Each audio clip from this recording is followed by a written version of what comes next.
Welcome to Selling South of Boston, your go-to resource for everything real estate on the South Shore and beyond. We're your hosts, Renee, Kim, Laura. local real estate experts, educators, and advocates helping buyers and sellers navigate today's market with confidence.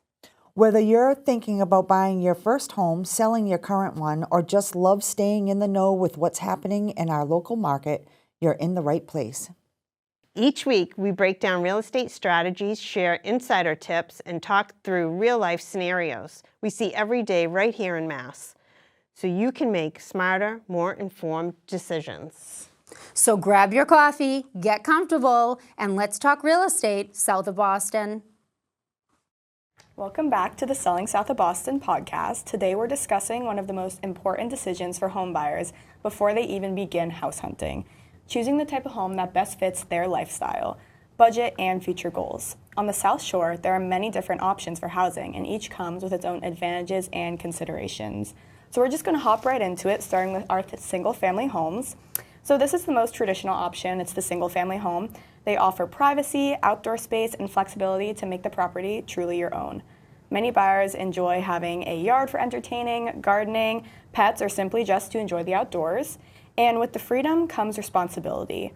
Homeowners are responsible for maintaining the property, including all exterior maintenance, landscaping, and major systems. For buyers looking for privacy, space, and long-term flexibility, a single-family home could be the perfect fit. And then we go into condominiums. Condominiums can be a great option for first-time buyers, busy professionals, or those looking to downsize. Many condo associations handle exterior maintenance, the landscaping, the snow removal, the trash removal. There's common areas that makes home ownership a little bit more convenient, especially for people who are traveling to the city for work, and they just don't have the time or simply don't want to do yard work. Right? Yeah, I yard can see work's a myself lot. doing that. Yeah. Like, I'm about done with it. I don't love a mower. And buyers should understand that condo ownership includes monthly association fees and community rules that vary by development. So there are sometimes, with some of these condominium units, there are some restrictions that come with what you could paint, what you can't. If you have window replacement, like sometimes you have to get permission from the association. And obviously there are monthly association fees because they're the ones taking care of the snow removal and the yard work and what have you. If you're looking for a low maintenance lifestyle and convenient location, a condo may be worth exploring.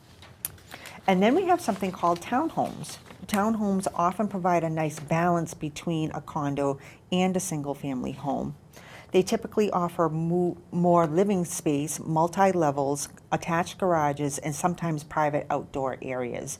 So I know where my nephew lives is a townhouse. He has the basement, he has the first floor, second floor, and then his little part of his yard that he has is completely fenced in, private, and there's woods behind him. That's and beautiful. I mean that's like awesome, Yeah, right? minimal yard work and everything. Exactly. Yeah. He's the one that has to do that minimal That yard little work in the area. back, but they can have a garden. A lot of condos you can't have, Yeah. gardens. So there's a little bit more flexibility with that. Depending on the community, some maintenance may be covered by the association while homeowners handle other responsibilities. These are a great option for buyers who want more space without taking on all of the maintenance of a single-family home. A little bit more time freedom. Yeah, definitely. Those are a great option for a lot of people. And then we're going to move into our 55-plus communities.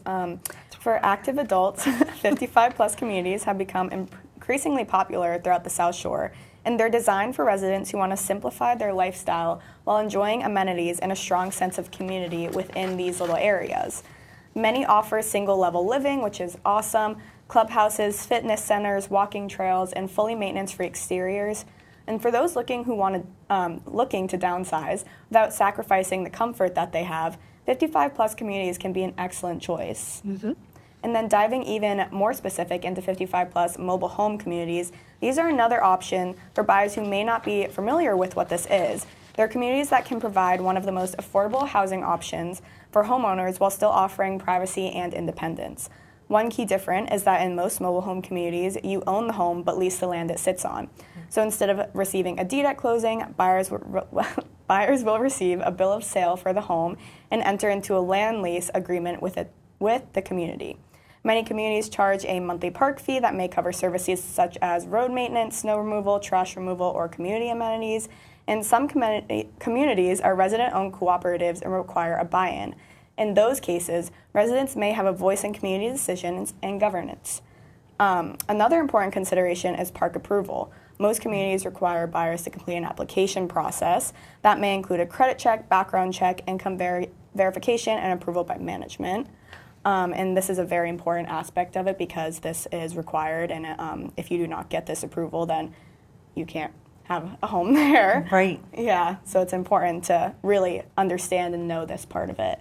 And then understanding the community's rules, fees, and approval requirements is an important part of the buying process. Right, and I think too, with some of these over 55 communities for the mobile homes, when they do that credit check and everybody has to do it, I think when people are making a big decision, if there's been a loss, if they're, if they can't do the yard work anymore, and that's the reason why they're moving to an over 55,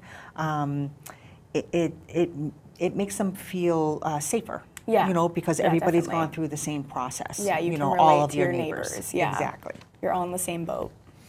And then we head into multifamily homes.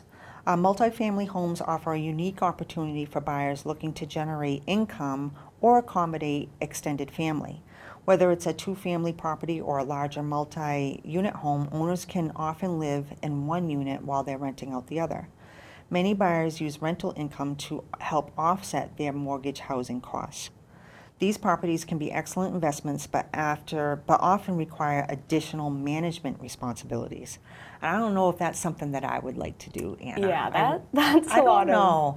And I don't know a if lot I'd to want take to, on. live next to my share tenant. a wall with the tenant. I don't know, or my yard. But Not for everyone, but some people will. yeah. When helping buyers decide between these, which options would be best for you? When helping buyers decide between these options, we always start with their lifestyle and their goals. Do you want minimal maintenance, more privacy, rental income, community amenities? It's also important to think about your future plans. The right home should fit both your current needs and where you see yourself several years from now.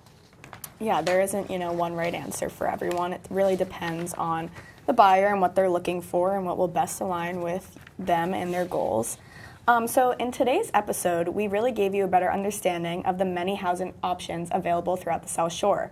Whether you're a first-time home buyer, downsizing, retiring, or looking for an investment property, there's a home out there that will fit your needs, and that's what we're here for. So if you're thinking about buying or selling, reach out to the Selling South of Boston team, and we would love to help you explore all of your options and choose which one fits you best, and then make the process as smooth as possible. Thank you for listening to the Selling South of Boston podcast. We'll see you next time. Bye.